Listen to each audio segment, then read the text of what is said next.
और बड़ी खबर भोपाल से सामने आ रही है। हारी हुई सीटों के लिए बीजेपी में मंथन लगातार जारी है। आज से 3 दिनों तक मैराथन बैठकें चलेंगी। केंद्रीय मंत्री नरेंद्र सिंह तोमर बैठक लेंगे। भूपेंद्र यादव, अश्विनी वैष्णव भी इस बैठक में मौजूद रहने वाले हैं। जन आशीर्वाद यात्रा के रूट और कार्यक्रम पर भी इन बैठकों के दौरान मंथन किया जाएगा।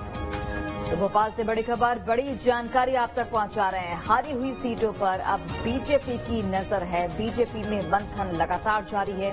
आज से 3 दिनों तक मैराथन बैठकें चलने वाली हैं।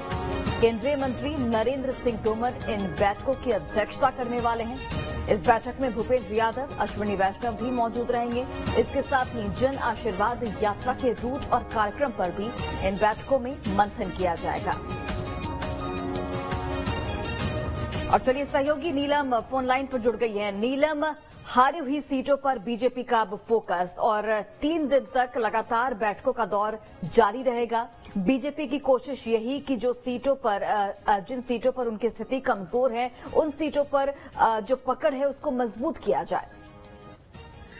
जी बिल्कुल, देखिए बीजेपी लगातार जो है अपनी हारी हुई सीटों पर फोकस कर रही है। और हम देखा कि पहली जो लिस्ट जारी हुई थी उम्मीदवारों के नाम की, उनमें 39 ऐसी सीटें थी जहां पर बीजेपी जो है हारी हुई है। अब बची हुई 64 सीटों पर भी जो है लगातार फोकस किया जा रहा है। और ये बात सामने आ रही है कि अगस्त के आखिरी सप्ताह तक बीजेपी उन 64 सीटों पर भी उम्मीदवारों के नाम की घोषणा कर सकती है। इसके लिए जो है 3 दिन तक बीजेपी में कई बैठकें चलने वाली है, जिनमें उम्मीदवारों के नाम पर मंथन होगा।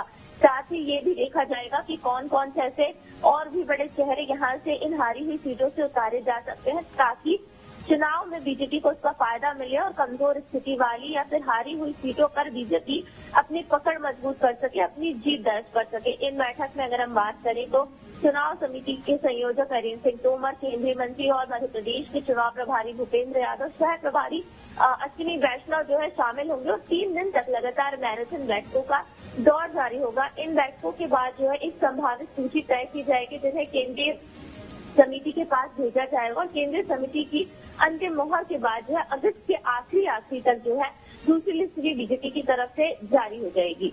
बिल्कुल, चलिए नीलम, बहुत बहुत धन्यवाद तमाम जानकारी हम तक पहुंचाने के लिए। और देखिए 3 दिनों तक जो लगातार बैठकें होंगी, जाहिर तौर पर कई